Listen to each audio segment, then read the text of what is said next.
dying, Father, is nothing less. Ever since I was a child, I had a feeling that something is missing in me. I want to know why I am here. Can any of us know that? Become yourself. Then God and the devil don't matter. I want to learn. I want to understand. Be careful. Can you find the force to enable these two quite opposite lives to live together in yourself? At any moment, the wolf can devour the lamb. And you must learn what it means to become responsible. This is an exact science. And that is why you are here. Before known history to the unknown future. This is Renaissance Radio for the Seeker.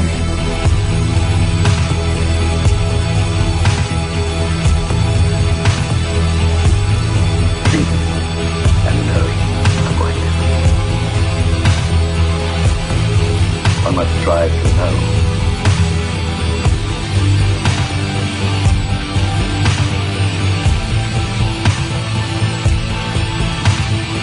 Welcome, friends and dear listeners. Here we are back again. Thank you for joining us. My name is Henrik. We hope you're doing well whenever or wherever you are listening from.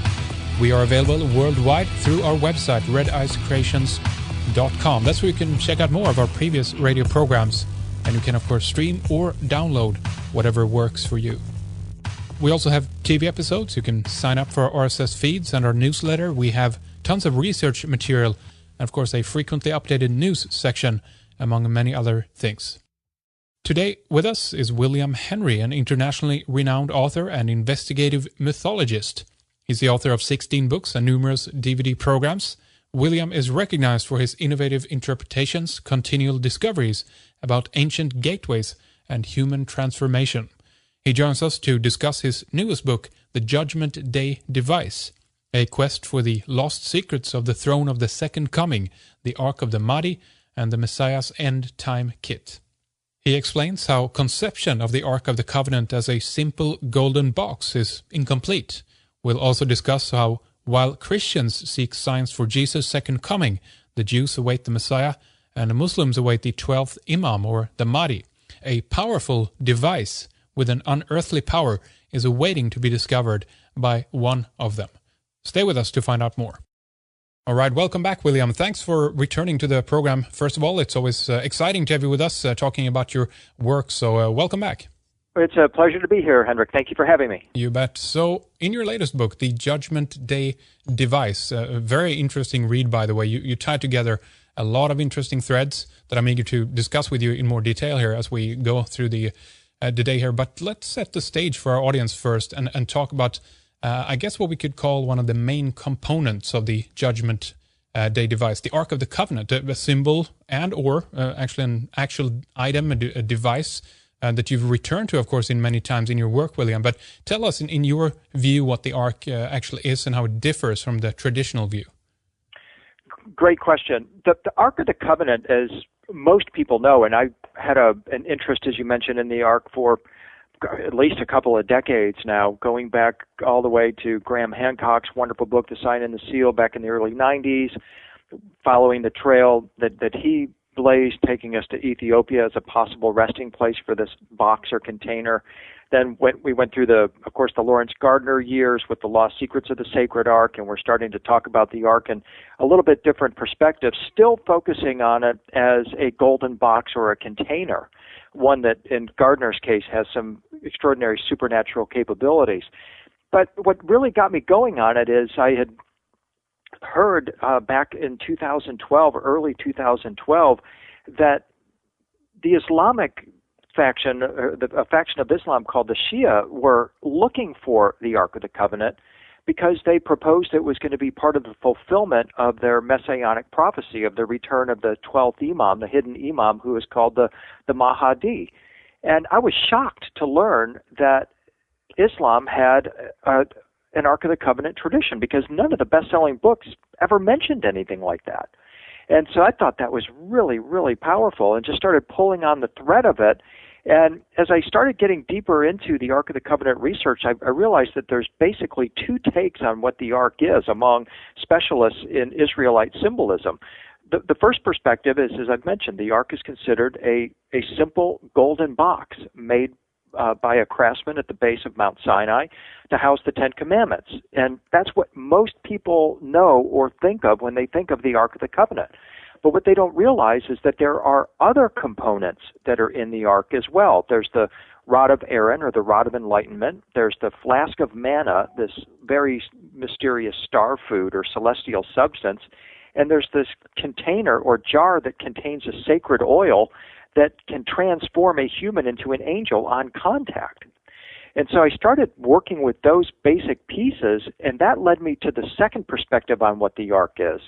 Among Israelite specialists, they recognize that the Bible is very clear that the Ark of the Covenant is in fact the throne of Yahweh. It is viewed as a seat or a chair, if you will, upon which Yahweh manifests. This throne version of the Ark of the Covenant is completely different and indeed an expanded view of the traditional view of the Ark as a simple container. And that was the starting place for my research into the Judgment Day device. Now, let's talk a little bit about Moses as well and how he receives the instructions for this, and he commands, I think it's Bezalel that he commands to build the Ark, correct? That's correct. And that is actually a key part of the story. Moses received on Mount Sinai a blueprint or a pattern for the construction of the Ark of the Covenant that was to be a duplicate of the heavenly original. So this tells us two things right away. One, there's at least two Arks of the Covenant, an earthly version and a heavenly version. And this encourages us to follow that ancient Hermetic law, as above, so below, and perhaps even to extend that to say, as above, so below, as within, so without, as indeed the law continues. So we're talking about an ark that has a physical manifestation, but also may have an anatomical or an inner manifestation as well. But back to the point of Moses receiving the pattern or blueprint for the ark, something very incredible happened during this time. One, Moses didn't understand this pattern or this blueprint for the ark or even for the other implements that were in the ark. However, the Israelite craftsman Bezalel did. He understood it because he had received what we today would call a download from God. God transferred to Bezalel wisdom, holy wisdom that made him a man of light, either a gleaming, glowing being, as Moses was also described as glowing, or a man of light, meaning he's a man of wisdom. This raised an incredible question in my mind, and that is, why would God download the holy wisdom of the universe? It's thought to be actually the wisdom of how the universe was created. Why would God download this wisdom to Bezalel if he was going to craft a simple golden box? To me, this is a tip-off that something more profound is going on with the Ark of the Covenant than perhaps we've previously ascertained. It's really interesting. Well, let's talk a little bit about what they used the Ark for as a tool. I mean, it's helped the Israelites in different situations. It seems to be some kind of weapon almost, some people have speculated. What do you think about that? It's been described as a palladium. And remember, this is an important point to make here. The Ark of the Covenant is the sign or symbol of Yahweh, the Old Testament God. It is also his seal. And when this Ark device, as I call it, is present, it has enormous power. And I prefer to call the Ark a device, as in the Judgment Day device, because the word device means a sign, a symbol, a tool, and an appliance. And indeed, the Ark of the Covenant functioned on all of those levels. It was a sign, it was a symbol, it was a pattern, a blueprint, a consciousness device. It was actually a tool or an appliance. When the Israelites carried it, it does in the descriptions of it in use does infer that it could have been used as a palladium, as a weapon system, as a sign or symbol of the power of Yahweh that promised military victory, just like carrying a battle flag or a standard as a palladium in other military circumstances. Additionally, the Israelites used the ark to part the Red Sea.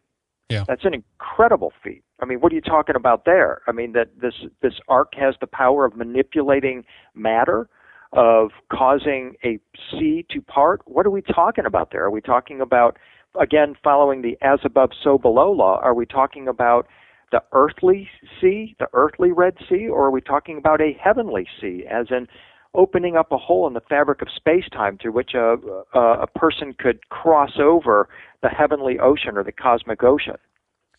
Let's talk, William, about who is seeking it at this point, and if you think that there are the device, the ark actually is on the earth at this stage. As you said before, we had the Axum Trail in Ethiopia. Graham Hancock followed up on there. Some people say it's in Washington, D.C. There are a number of other places, Yemen, etc., etc. There is a possibility that there actually are several, as you said before, like 3 actually in total. And if so, do you think that they're still remaining on that place? Or again, are we talking more about something etherical, something non-physical? Well, I think it's important to consider it on all levels, as an ethereal device as well as a physical device. The Ark of the Covenant as a pattern promises great power to whoever can reassemble its pieces.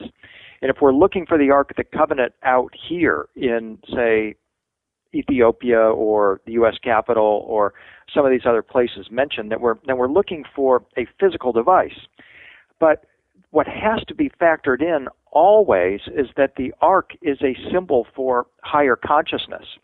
And this is what I refer to as the kit, the messianic kit, or indeed the complete Judgment Day device. What has to happen is we must realize that the Ark of the Covenant is sort of a table or platform upon which the rod of enlightenment is placed, and then the 2 tablets of the law, the tablets of the 10 Commandments, are placed on top of that, and then this whole device then produces this sacred oil that's capable of transforming a human into an angel. This is why it's the most coveted device of all time, because if you're Adolf Hitler, if you're Charlemagne, if you're Joshua, if you're King David, if you're Moses, if you're any of the other figures, including most recently and presently Mahmoud Ahmadinejad, the president of Iran, you are looking for this awesomely holy device because it can make you holy on contact. And what they ultimately must know, as I realized in doing the research in the book, that these components of the Ark are within us. The Ark of the Covenant itself is our lower energy centers. The rod of enlightenment that's placed on top of the lower energy centers is our spinal cord. The 2 tablets that are placed on top of that rod of enlightenment spinal cord are the 2 hemispheres of our brain. And when this mind-brain-soul system is fully functioning, the human is transmuted into its next higher level of evolution, which we refer to as an angel, or perhaps even as a non-energetic but humanoid being. Or, excuse me, a non-human, non-physical, but energetic humanoid type being. Okay, that's very interesting. Let's take that idea and go a little bit further with that.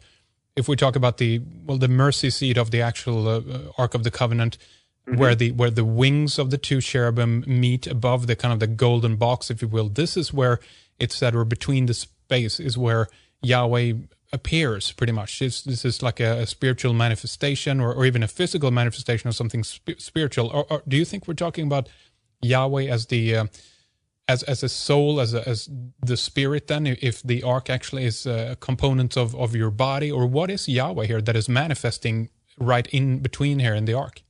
According to Isaiah and Ezekiel, who claim to be eyewitnesses of the Ark of the Covenant in function, in use, Yahweh would manifest as a humanoid being, as a non-physical, energetic being, described as rainbow-like, with lightning manifesting all around him. So what we're talking about here is the Ark of the Covenant as some kind of perhaps what we might even think of as a Stargate device. It seems to be sort of a docking station, if you will, for this super fast-moving, high-vibrational being who can manifest in the earth plane. These descriptions of the Ark in use, by the way, also describe the functioning of the Holy of Holies of Solomon's Temple. And it's important for us to recognize that this Holy of Holies place was in fact some kind of a portal or a gateway through which beings could come and go. The high priest, for example, Jesus is included in this group of high priests who knew the secrets of the Ark of the Covenant as a Merkaba throne device that was capable of transforming a human into an energetic being and allowing them to then be beamed literally through the stars. And I've also heard that this is actually about communicating with God. It's a telephone to dial up to God, right? Yeah, and you can almost think of it as sort of a holographic projection that manifests. And what we have to think about here, remember, Heinrich, there's at least two Arks of the Covenant. There's one on earth and one in the heavenly realms at a place called Sion, the heavenly Jerusalem, a place that's populated by angels and just humans who have become perfect. In other words, humans who have gone through the complete alchemical transmutation from a human to our next level of evolution.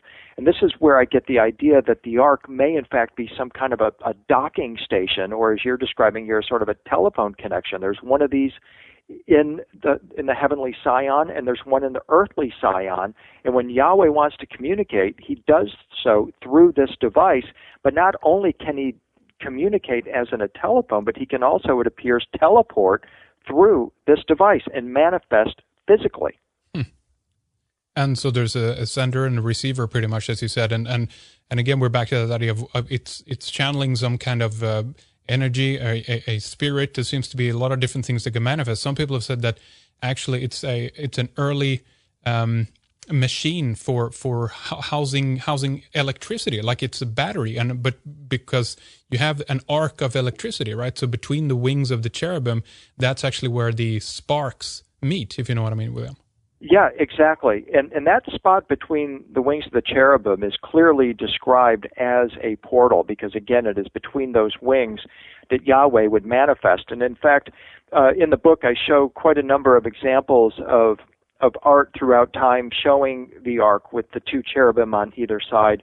And I actually show how that configuration of the Ark as a throne flanked by two angels was then flipped over into the early Christian imagery of the ascension throne of Christ, where he's literally portrayed sitting on the complete Ark throne, traveling through a gateway or a portal. It's because he was the high priest of the order of Melchizedek, the high priestly order that was responsible for maintaining this device, or actually for assembling this full kit or instrument and then disassembling it when it's not in use, hiding it away, and then going and recovering it.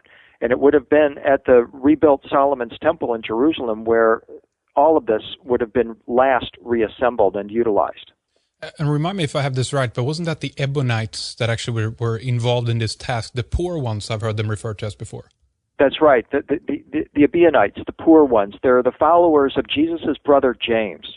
James is a very important figure in my Judgment Day device book because he is not only the brother of Jesus, but he's a highly trained initiate who is in fact part of a lineage of initiates who are referred to as rainmakers, who go all the way back before the time of Elijah, back to the time of Moses, as caretakers of this messianic kit of tools that includes the Ark of the Covenant, the flask of manna, the cruse of the sacred oil that transforms us into angels, the rod of enlightenment, and then also the two tablets of the heavenly books. Now, the hunt for this thing seems to have been going on for a long time. We have movies explaining it, but also we have something that you brought out back in 2003. We had the whole situation with the Iraq War, Saddam being believed to be the reincarnation of Nebuchadnezzar.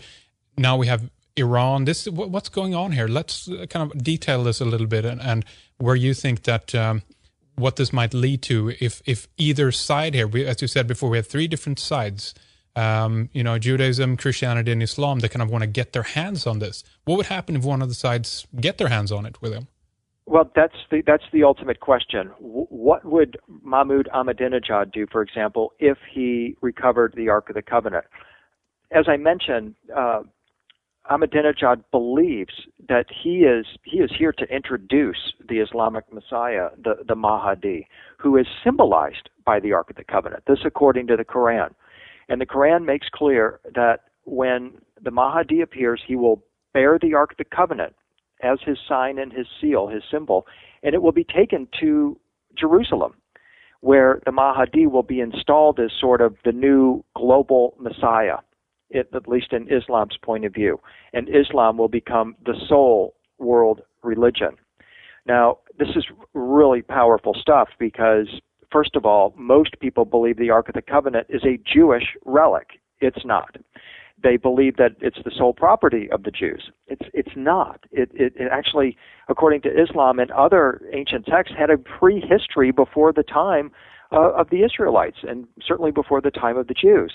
And so, but still, the Jews believe that they are the inheritors of this ultra-powerful device, and they are the defenders of Jerusalem. So when we hear about Islamic individuals such as Ahmadinejad, one claiming the Ark is a Islamic device and is destined to be recovered by the Islamic Messiah and will be his sign and seal, and it will be taken to Jerusalem, it doesn't take much to figure out what potentially could happen if Ahmadinejad or other representatives of Shia Islam were to proclaim that they possessed the Ark of the Covenant and attempted to bring it to Jerusalem. Can we, if we look at the origins, can we trace it back to the Egyptian origins? Again, considering Moses' background, some scholars suggest that he's more of an Egyptian pharaoh than actually an Israelite, if you will. Of course, he comes from that background, but that his knowledge for this actually has Egyptian roots. What do you think about that? I'm actually a proponent of that point of view in the book, Henrik. I believe that Moses lived at the time of Ramses II, that he trained at the incredible temple of Seti at Abydos. He knew the secrets of Osiris that were housed in a place called the Osirion, which may well be one of the most mystical and powerful places, certainly one of the most mysterious places on earth. And it was at Abydos, I make the case, that Moses would have learned about the complete Ark of the Covenant, how to assemble this device. Getting away from it as a simple golden box, he knew how to put this kit together to create this fully functioning portal device through which, one could more fully communicate with the God beings and the divine realm, and transform oneself into one of these divine beings. Very interesting. Now, let's talk a little bit more here about Islam and the variations here of what could happen and why they're, I guess, again, why they actually are seeking it, and if it can, because there's always two sides to everything. It's it could be used for something good, it could be used for something bad. If this is indeed something that can be weaponized, it's understandable that both sides are, if you will, I guess the main conflict at this stage is between Israel and the rest of the Islamic world. Of course, we have U.S. backing up Israel, so it's very, very polarized, if you will, in the world right now. And something like this, a device like this, then could actually be what really sparks this fire, if you know what I mean, William. So it could also unify, though, Henrik, and that's my point in writing the book, because clearly our world conflict centers around the entanglement between Judaism, Christianity, and Islam. All three of them expect the imminent arrival of a messianic figure called the Christ Messiah or Mahdi. What most don't realize is that all three are symbolized by the Ark of the Covenant. And the point I make in the book is that we have to learn to cooperate, because in my view, the secrets of the true Ark of the Covenant can only be revealed by the cooperation of all three religions. Well, that's a positive thing. I hope that something like that would make it happen. Do you think that something, quote unquote, supernatural would be necessary in a situation like this for something extraordinary to happen? I think it would take something supernatural, without doubt. It would take something that is so compellingly profound that all three would have to just agree, wait, we have to unite, we have to at least cooperate and eliminate the conflict between all three religions, because that is what's leading us to the brink of literally extinction if we're not careful.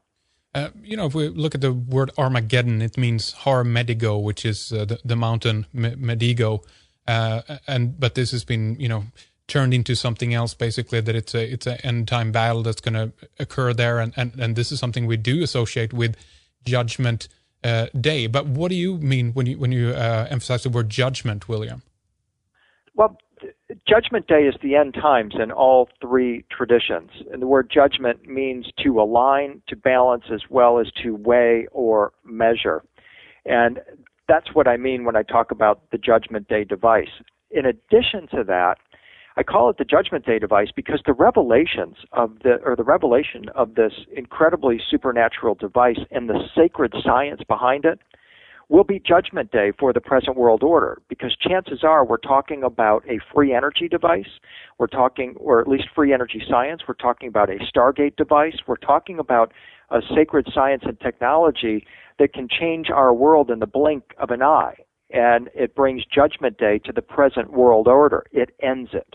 Interesting. Yeah, that's a different take on it. Now, previously, William, you've written about Zion and the connection there, or S-I-O-N, Zion. But at the same time, we have this connection with this particular device that was formed at Mount Zion. It's almost like we have a as above, so below kind of microcosm version here on Earth, where certain things have been mimicked. It seems like we have a galactic center, and this seems to have been represented here on Earth by the mountain, and it's by the foot of this mountain, Mount Zion, there where they actually construct the receiver, I guess we could call it, of the Ark then. And I just wanted to ask you a little bit more about that, of the instructions, because it seems like what you said was like Moses, in a way, was actually kind of bypassed, right? I mean, we hear that he received the instructions and then he told the builder to do it, but you're giving us a different story there. Tell us a little bit more about that. Right. Moses didn't fully understand the Ark of the Covenant. He didn't have the mindset to be able to do it. Bezalel, however, did. And the key thing to me is that he's described as a craftsman. When I hear the word craftsman, I'm thinking alchemist, a master of the craft, of the transmutation of one element into another, the transmutation of lead to gold, human to angel. And as a consequence, what we're talking about here is Bezalel possessing an extraordinary state of consciousness.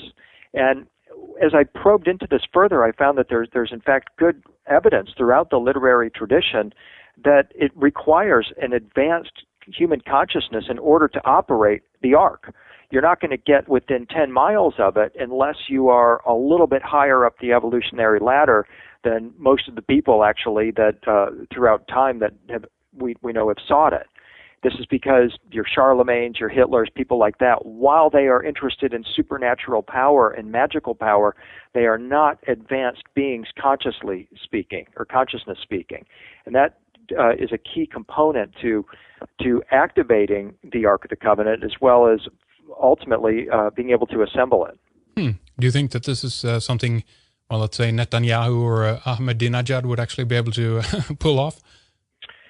Personally, I'm intrigued by the possibility that they're even looking for it, and that tells me that okay, they're at least on the first step of the ladder. How developed are they personally to be able to get close to the Ark of the Covenant? I can't say that I've seen any public evidence that either Benjamin Netanyahu or Mahmoud Ahmadinejad are of a caliber of esoteric initiate like I'm describing here, or advanced in consciousness enough and able to manifest the Ark. That doesn't say that they're not on the path, or that they have people within their circle that are on that path, and they must know.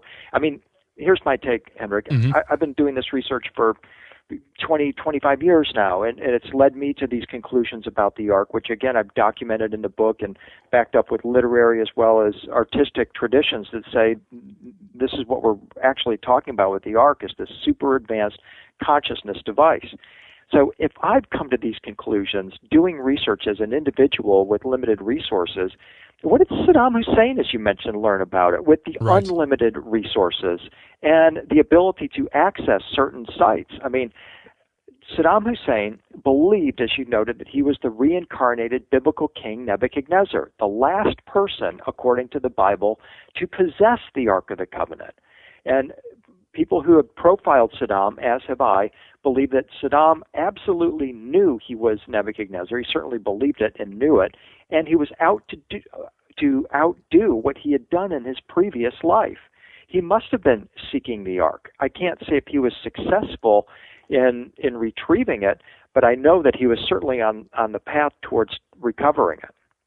And we have Iran. I mean, it's an old civilization. We're talking basically about the Persian civilization goes back, thousands of years. And again, there must be an incredible amount of esoteric knowledge hidden there. I mean, and this is something we don't hear much about. We don't know what they're looking into, if there are any secret societies or esoteric groups in Iran that are, fully versed in this stuff. We don't know.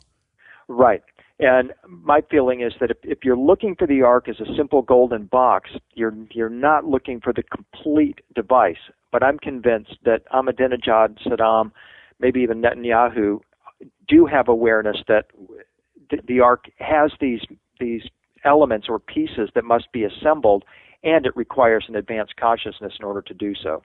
So, are there any other pieces to the whole Judgment Day device? We talked about the Ark, the rod, and the law text. What more is part of this? Well, that's a wonderful question, and actually, that's the question that is the power pack behind the Judgment Day device. Because I had known since the 90s about this messianic kit. I mean, Jewish legend says that when the Messiah appears, you will know this figure because he's got a to-do list. He's going to go get the Ark of the Covenant, get the flask of manna, the cruse of anointing oil, the rod of Aaron, and assemble this kit and use it to teach the secret of redemption, which is how to transform a human into an angelic being, superhuman, next level human, whatever term you're most comfortable with using.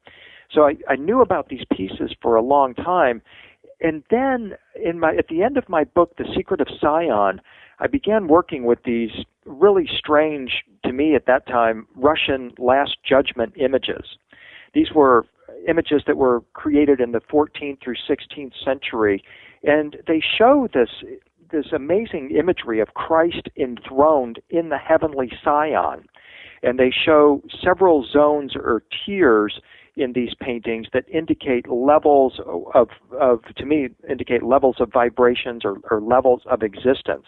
They show on the bottom row the earth plane, then they show us moving up into higher zones, all the way going up to the throne of Christ. Linking the throne of Christ, the heavenly throne, with the earthly plane are these serpents that are described as these, the Mayans called them serpent ropes. The Russians described them as serpents that were actually almost like cosmic toll booths. And the picture that emerges from these images, and I've got half a dozen of them in the Judgment Day device, is that there's some kind of an umbilical cord, a transportation system even, that links the earthly Sion and the heavenly Sion. Then in the mid-range of these images, invariably in these Russian Last Judgment images, was this strange assortment of symbols. It includes an ark platform.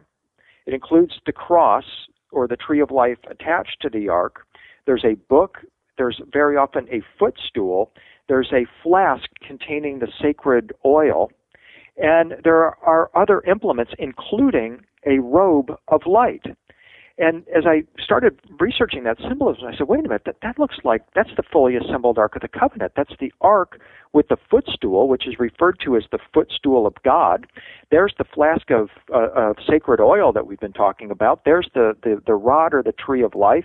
And the book is certainly the two tablets that get placed on top. And that robe that's attached to it, well, that's what's referred to as the resurrection body, or the rainbow body, or the light body, the star body. And so I was really curious about these assortment of symbols. Turns out what I was looking at is called the etymachia in Greek. It's referred to as the etymachia, or the throne of the second coming. And I'm like, wait a minute, the throne of the second coming? Yeah, that's right. I mean, millions of people believe there's going to be a second coming of Christ. But what they don't realize is that there is a prepared throne for this Christ or Messiah figure, and it includes the Ark of the Covenant with the flask of the sacred oil, the jar of the sacred oil, the robe of light, the book of the law, the tree of life, which we think of as the cross, and other tools or implements. And like, there it is, right there. This is the complete throne of the second coming. This is the device that will be assembled by the Christ or the Messiah and is the sign and seal of this figure. And guess what? The Islamic Mahdi will also be symbolized by this very same device. So, to you, William, is the Christ, the Messiah, and the Mahdi, is that the same character, or are we talking about different characters? I ended up having to hyphenate the name, Henrik, in the book. I just go Christ Messiah Mahdi, because it does appear we're talking about the same figure. Although Islamic prophecy says that when the Mahdi manifests on earth in the end times at Judgment Day, he will have an assistant, Jesus. So they seem to differentiate the Mahdi and Jesus, giving Jesus what we might think of as a lowly status as the assistant of the Mahdi. And so incorporated into this, we have prophecies, end-time prophecies about the Antichrist coming as well and being this grand, unifier of religions and everything as well. And so one level of interpretation that might happen here is that this character, if it is physical being as such that would appear, would potentially by a lot of people, a lot of Christians in a way, actually be seen as an antichrist, right? You're absolutely right, Henrik. The Antichrist is the one who will sit on the throne and proclaim himself God. And the throne that we are talking about is the Adamastia, the complete Ark of the Covenant, the golden box with the footstool, the tree of life attached, which is the rod of enlightenment, the book, the robe of light. That is the throne that the Antichrist assembles and sits on. That's kind of spooky. It's very spooky. And as you get into this, it kind of plays mind games with you because you have to pull back. I had to pull back on the Antichrist aspect of it. I just wanted to document that here is this throne and attach it most closely to the Christ, Messiah, and Mahdi, but recognizing, and I will be following up on this more in future articles, that this could also be interpreted as the throne of the Antichrist, or certainly that the Antichrist figure, as some people perceive him, and we don't know all the details about this figure, but one of the things the Antichrist will do will be sitting on this throne. There's a problem here within the scripture, within the tradition and the prophecy, because there is no way out of this. I think we've talked about this before, William, but basically we're looking at a scenario where whoever would come, whoever genuine they would come to actually unite the world, this would be seen as the adversary, at least within the Christian world. And there's no escaping that situation. There's no way out of that. No, there's not. And I've been dealing with this question all the way back to my first book in 1996, The Peacemaker and the Key of Life, in which I chronicled the past lives, if you will, or repeated incarnations of a figure who's identified as the herald or forerunner of the Christ or Messiah. I put that book out, and the Christian community automatically says, well, that good guy you're talking about, that white hat, that's the Antichrist, pal. Right. And we hate that figure, and by extension, we hate you too. And so that's where it just gets really convoluted and confusing, and I just chose to kind of stay out of that a little bit. Now, Jesus does talk about the throne of Satan, which is interesting. Mm-hmm. And that's worth putting on the table here. The throne of the throne of Satan is, of course, the throne of Pergamon. Jesus is identifying Zeus as Satan in the New Testament, and clearly says that the throne of Satan is the altar in Pergamos. This altar, this throne, exists today. It's in the Pergamon Museum in Berlin. And you can Google throne of Satan and see the reconstruction of this actual throne that was put into pieces and taken back to Berlin. Hitler worshipped before it. And intriguingly, and this is just historical fact, Barack Obama utilized a copy of this throne of Satan in Denver, Colorado in 2008 when he gave his acceptance speech in Denver. Yeah. The word is that he wanted to duplicate exactly the throne of Satan, but his advisors wouldn't allow that to do a dead-on version of it, so he did sort of a modified version of this incredible throne. It's pretty amazing how Antichrist / Christ there is a blend here happening from the ancient scripture to these kind of modern, weird kind of symbolic representations that are happening with Obama, for instance, as you said, that is invoking the kind of the Messiah symbolism as well. So how should we perceive this? Do you think is this a message? Is it just or is it just the same character, but there is a schism within the scripture because the people who are writing it don't really know who they're talking about? What do you think? There has to be the missing pieces to this puzzle of the Christ Antichrist question, and I think that's the source of the confusion. We don't fully understand what the Christ is, nor do we fully understand what the Antichrist is. And people try to read the book of Revelation like a recipe book. I mean, George W. Bush did that when we went into Iraq. They're like thinking, okay, the Bible says that the Lord won't return until Babylon's been rebuilt. Well, check. Saddam Hussein did that for us in the 1980s, rebuilding Babylon to the tune of $500 million. Yeah. And so Babylon has to be destroyed. So then the Lord can return. So check, let's go destroy Babylon. I mean, this is kind of their thinking in some people's view of how they manipulate world events because they're reading prophecy in this way.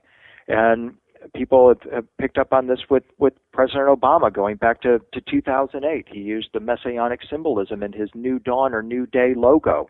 He's one of the few individuals in history who is identified by a sign or a seal. It's 3 rays with a new sun. That symbol represents Obama. It represents hope and change and other memes that are associated with Obama. And people jumped on it right away and said, well, wait a minute. This is getting to be too much because he's clearly got a messianic complex. People have been commenting on this ever since he suddenly and spontaneously appeared on the world stage back in 2008. A virtual nobody suddenly becomes president. Yeah. And people wonder, well, how is this possible? And I even remarked about the symbolism. We talked about the Obama Messiah symbolism before, and I kind of let it go for a while, but then it creeped back up. Suddenly in 2012 during the election, and I speak of Clint Eastwood and his famous speech before the Republican convention, where he in that moment of some people think he was deluded, some people think he was senile, but he went off script. He brings out for his speech an empty chair and starts speaking to it, as if the empty chair represented President Obama. He addressed the chair as Mr. Obama. So from that moment forward, Obama, who carries all this heavy messianic baggage, suddenly is symbolized by the empty chair. In fact, after Eastwood's speech throughout America, there were examples of chairs hanging from trees as if this to symbolize the lynching of President Obama. And everybody knew that the empty chair symbolizes now Obama. Well, the empty chair, as I have mentioned here, is the symbol for the Christ or Messiah. It's the etamesia. It's the prepared throne. It's either shown as the complete Ark of the Covenant or abbreviated as an empty chair. Now, how does this happen, Henrik? I mean, is there something weird going on here? Is this chance? Is it coincidence? Is somebody behind the scenes manipulating the symbolism of the Obama campaigns to match this? Or is there something in human consciousness that's causing us to manifest this symbolism? Is there a desire, as there was in 2012, for a doomsday, judgment day, big wow event? I don't have the answers. I'm just pointing out that the symbolism is there, and it's very specific, and it's very specific to one individual. Interesting. Very, very interesting. I wonder what if it is the same character? It's just we're talking about the same character in a different time, perhaps. At one point, let's say then that the Messiah is something that changes, or even the Christ. It's depending on who the masses is kind of projecting this onto. It's like an archetypal force. So, Obama in 2008 might have been seen as actually because of, the propaganda obviously behind his campaign and everything else, but nonetheless been seen as a Messiah in the mainstream for the longest time. Now, what if it's turning around? He's going to be seen as the Antichrist. It might be the same person, William. Well, possibly. He might be just confused. Because in my view, and I hold to this, in Jewish legend, the Messiah, and hence the Christ as well, because Christians believe Jesus is the Messiah. He is the Christ, the anointed one. In Jewish legend, the Messiah has a specific to-do list. Get the Ark of the Covenant. Get the flask of manna. Get the cruse of anointing oil. Get the rod of enlightenment. And so far, publicly, President Obama has done none of those things. But yet if he's allowing this messianic symbolism, and I mean it got so heavy, even one of his staunchest supporters, Jon Stewart, had devoted a whole segment to mocking his messianic complex. So either he's fooling himself or people are fooling him by putting the symbolism around him, or he really doesn't know what a Messiah is, because a Messiah and a Christ are very specific things according to prophecy in terms of the things that they will do. Bring peace to the world, bring enlightenment to the world. That's the purpose of bringing this kit of tools, this Judgment Day device together, is to balance the world with a higher consciousness. And so far, we haven't seen that. No, I was just going to say laughingly, it's far from it. It's quite the opposite, actually, in my view. It's quite the opposite. And therefore, you can make the case, well, this isn't a Christ-like figure. This is an antichrist figure because he's not doing anything Christ-like. No governmental policies that are Christ-like, no initiatives. Drone killing of children is not very Christ-like. These are things that a president does. And we elect presidents to be president, to be leaders of the country. We don't elect them to be messiahs. Yeah, that's right. It's almost like there's two different forces here that have hijacked these concepts and are now using them for their own advantage. I mean, if we go back to Israel again, let's talk about that a little bit. They have their various war projects, or whatever you want to call it, like the latest one, Operation Pillar of Cloud. I mean, they're constantly using these symbolic, programs when they're doing, or operation names rather. What is that all about in reference to the Ark of the Covenant? Yeah, I mean, that to me is a clear reference that the Israeli military is trying to invoke the Ark of the Covenant as a military palladium. Not necessarily as a weapon like a gun or a missile, but rather as a sign. By calling their Operation Pillar of Cloud, every Jew, or at least every knowing Jew and Muslim, knows they're talking about the Ark of the Covenant, because this is the energy that manifested from the Ark of the Covenant. It's called the Shekinah presence. And again, getting back to Iraq, when Donald Rumsfeld named the first initiative in our invasion of Baghdad, he called it Shekinah, because the people would recognize the symbolism that we're talking about invoking religious ideas for military purposes. They do it quite frequently. And part of that makes me wonder, well, maybe they really don't have any of this and they're just trying to pretend, or maybe they do have it and they're letting those in the know say, okay, we're ready for business. Yeah. We're ready for the end time Judgment Day business. Bring it on. Let's go. And in fact, that's what we saw last summer, was Benjamin Netanyahu and Mahmoud Ahmadinejad climbing themselves up so high on that tree with their ego and with their blasting all of their prophetic end time stuff, that they were getting ready to provoke one another to an exchange that could have led to a World War III Armageddon type of scenario. Fortunately, they were called down the tree and are presently, as far as I can tell, not climbing the tree in any dangerous way, but that can all change in a heartbeat. If we return to the idea of Nebuchadnezzar and Saddam here, this is attributed to other people as well within politics. I mean, there seems to be people who end up in power. They think there's some previous, tyrant or dictator or something like that. But the question is, if they actually, to a certain degree, are kind of I don't know, channeling these ancient forces. They're very, very powerful. They're built up within a culture, and again, they're kind of archetypal, as I said before. And we do have that question there of what they actually tap into, and that could be really, really scary if we think about it. Because on our level, it's just two more humans or whatever. But this might be it's symbolizing a battle, William, that's been going on for such a long time, and that's pretty scary to me, because that means that it could actually snap at any moment, because we're not talking about regular, quote-unquote, rational human beings. They're effectively becoming something else. They've become something else. Exactly. They're overcome by the archetype. If they are not actually, if Saddam is not the reincarnated Nebuchadnezzar, he definitely was overcome by the belief that he was. Right. Spending millions of dollars to perpetuate that belief and doing the things that he believed Nebuchadnezzar would be doing.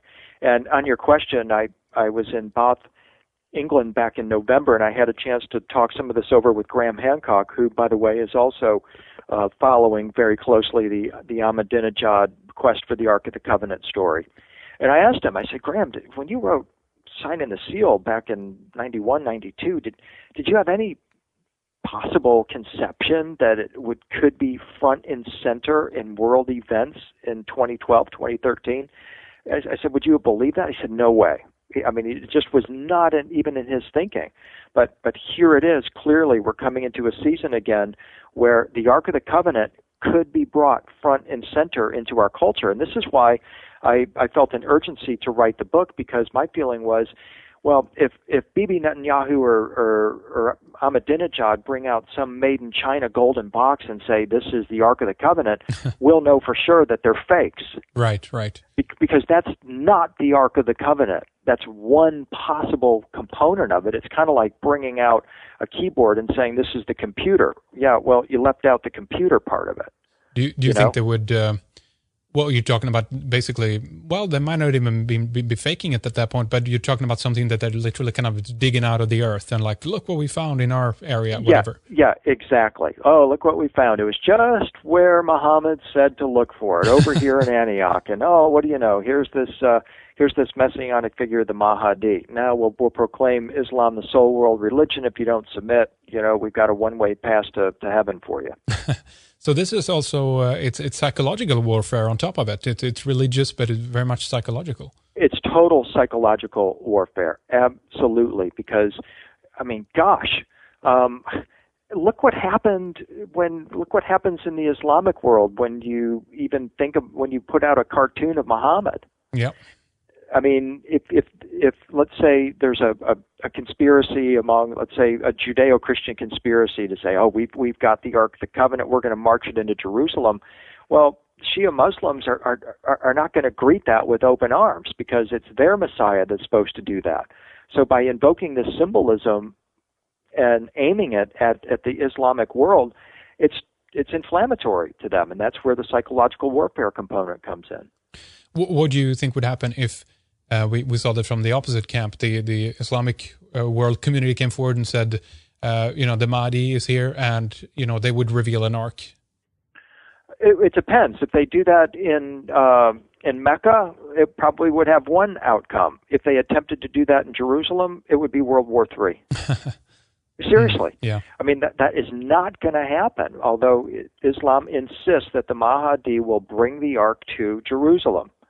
Well, again, that's the trigger for all kinds of doomsday type scenarios. I mean, you detail as well, William. I think you followed this on your blog, among other things. We have an Israeli, defense. What was he again? I forgot what it was within the military, but he basically was calling for a false flag attack on Iran to start a full-on war with them. Absolutely. I mean, and this is the concern right now is that they want this exchange. And in fact, Ahmadinejad, the profile that I did on him in 2012, which I'm open to revise in 2013 based on any fresh knowledge that comes out of Tehran, but the profile in 2012 was that Ahmadinejad really didn't care if he got a nuclear weapon first, or, which is his aim, as is well established, or if he could provoke Israel to launch a nuclear attack on Tehran, destroying Tehran, because The premise is, from his perspective, is that the return of the Mahdi, and hence the return of the Ark of the Covenant, and by extension Jesus, can be hastened or accelerated by creating global chaos. That's his goal.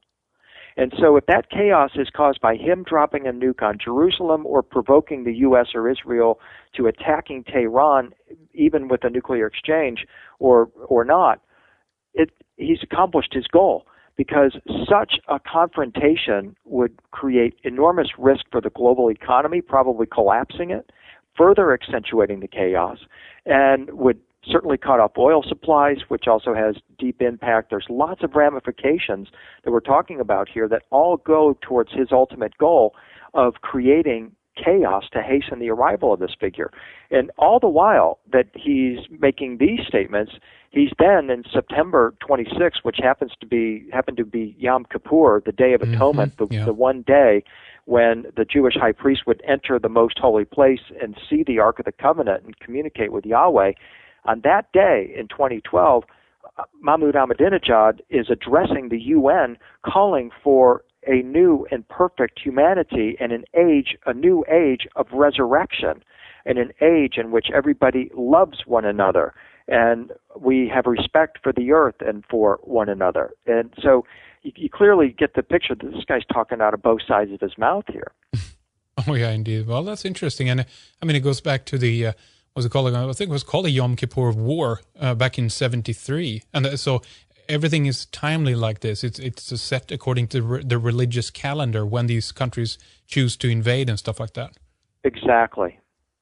Very interesting. Now, William, we have so many more items to discuss. Of course, there's so many interesting aspects in the book. We have gotten not even to half of the things here that we need to talk about, and we're going to continue to doing so in the next hour. But I do want to take a few minutes to not only talk about your website a little bit and relay to our audience where they can go and pick up a copy of the latest book that we're talking about here, but also talk a little bit about some of the events that you have upcoming. I know that you have one in May with Graham Hancock and Whitley Strieber, and before that you have something now in January too. So please tell us about this.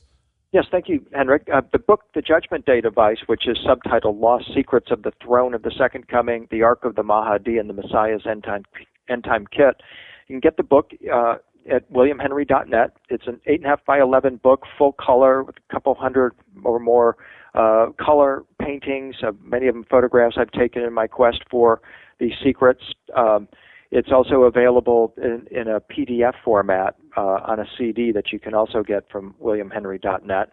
And I'll be featuring information about this in my presentations. I'll be at the Conscious Life Expo in Los Angeles in February.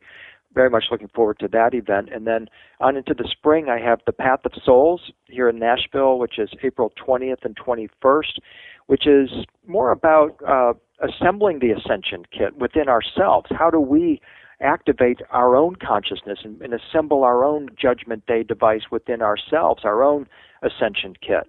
So that's going to be a really exciting event. And then I'm very, very much looking forward to the Revelation Symposium, which is also taking place here in Nashville. It features Graham Hancock, myself, and Whitley Strieber coming together May 17th through 19th for a weekend of an unveiling, if you will, of these incredible, the incredible secrets of our times and what may be to come. All right, very good stuff. WilliamHenry.net, that's the website. We're going to have it linked up, and of course, check out the books. You can see them right there from the front page. And also take a look at William's blog as well. He's following a lot of these interesting stories, and you'll be able to get additional information there. There's another story here that I want to ask William a little bit later about. They're constantly discovering new things, coming out basically from the galactic center. New things are detected, these bubbles a while back. Now there's another kind of beams or basically some kind of star power just beaming up through the center. It's really, really trippy stuff. And a lot of these things are being discovered at this particular time as well, which is probably not coincidental. But we'll get to these things and much more. So stay with us, William. We'll continue with more after a short break. Over at redicemembers.com, we will continue with the second hour with William Henry. When you sign up for a membership, you'll get full access to our archives, and you'll support an independent radio program that is dedicated and passionate about finding answers to many of the mysteries and cover-ups. And we also spare you from commercial interruptions, by the way. In the second hour, William continues on why the Judgment Day device is the most coveted device of human history. He'll talk about the possibility of the Judgment Day device being a relic of an ancient race from a Type 2 civilization. We'll also explore the esoteric interpretation of Christ's throne, cross, and device, which is also matched with the throne of Buddah and Osiris of Abydos. He connects the throne to the sun and increased solar activity. And later William talks about the time of great acceleration and the age of personal empowerment. Stay tuned, we have much more to get into.